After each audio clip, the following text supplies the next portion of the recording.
Hello नमस्कार, स्वागत आहे तुमचं राशीला व्लॉगमध्ये। आपण आज शेवगांच्या झाड आहे ना त्याच्या पानांची भाजी बनवणार आहोत। शेवगांच्या पानाची भाजी तर बघा, ही मी निवडून घेतली, म्हणजे त्याचे पानं काढून घेतलेत असे, आणि ही स्वच्छ धुवून घेतली। आता त्याच्यासाठी काय साहित्य घेतलं बघा, 2 कांदे घेतले चिरून मोठे, लसणाच्या 10-12 पाकळ्या घेतल्या ठेसून, आणि हिरव्या मिरच्या घेतल्या 10-12 बारीक वाटून, बारीक कट करून, आणि जिरा 1 चमचा, आणि मीठ 1 चमचा, चवीनुसार मीठ टाकणार। आता ही भाजी आहे ना चिरून घेते मी बारीक अशी। शेवगा आपल्या शरीरासाठी खूप उपयुक्त आहे, त्याच्यात व्हिटॅमिन सी आहे, भरपूर प्रमाणात फायबर आहे। शेवग्याचे पानं आहे ना हे कावीळ, लठ्ठपणा, अशक्तपणा, कमजोरी, डोळ्याचे आजार, पिंपल्स, हृदयविकार, डायबिटीज, दमा याच्यासाठी पण उपयुक्त आहे। याच्यामध्ये भरपूर प्रमाणात कॅल्शियम आहे, म्हणजे दुधापेक्षा सुद्धा याच्यात जास्त कॅल्शियम आहे। घेतली बघा सगळं भाजी चिरून अशी। आता गॅसवरती कढई ठेवली, लोखंडाचीच कढई ठेवली आहे।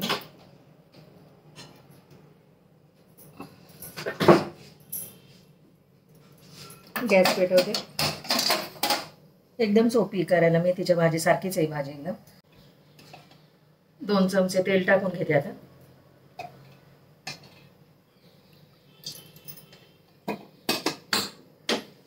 तेल तापलं की त्याच्यामध्ये लसूण टाकायचा, लसूण चांगला करून घ्यायचा, त्याला भरपूर लसूण टाकायचा।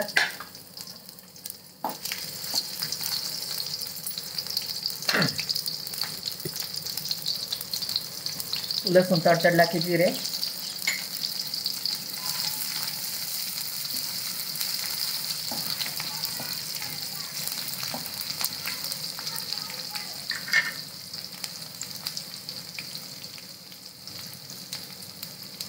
हिरवी मिरची टाकून घेते आता,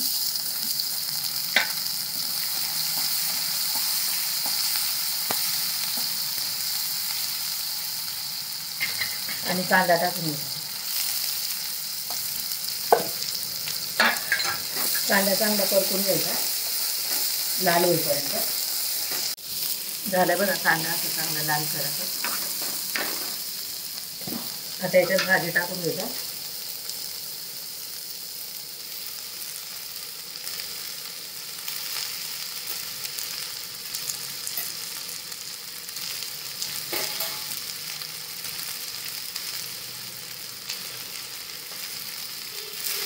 चांगले हलवून घ्यायचे असे। मीठ आताच नाही टाकायचं, ती भाजी नंतर ना श्रिंक होते ना, नंतर मीठ टाकायचं अंदाजाने।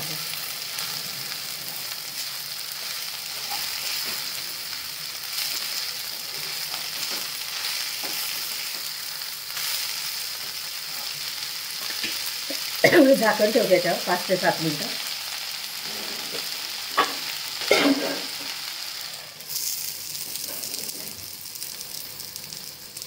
पर्यंत 1 मूठ शेंगदाणे, कच्चे शेंगदाणे बारीक करून घेतले ते बघ, 1 मूठच घेतले तसे कच्चे।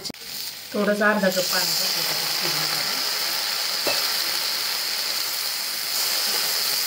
भाजी खाली चिटकू नये म्हणून।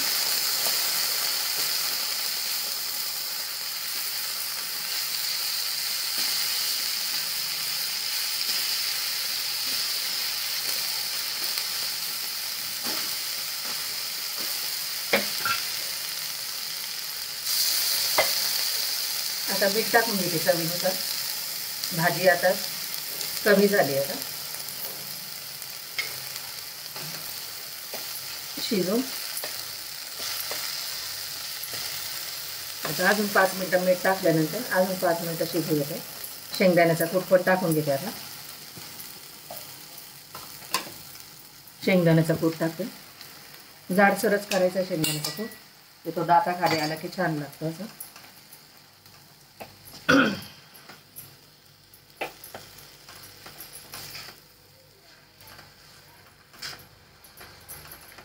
पाच मिनिटं झाकण ठेवते आता, 5 ते 7 मिनिटं भाजी शिजण्यासाठी।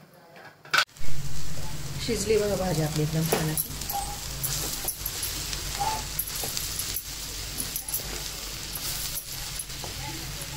आता सर्व करते, सर्व करून दाखवते।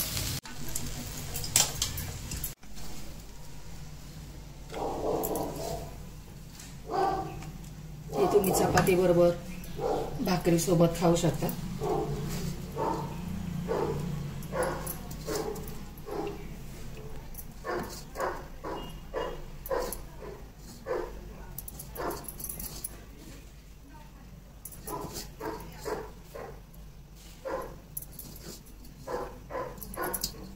रेडी आपली शेवगाच्या पानांची भाजी. व्हिडिओ आवडल्यास लाईक करा, शेअर करा, सबस्क्राईब करा. भेटू पुढच्या व्हिडिओमध्ये. बाय. थँक्यू.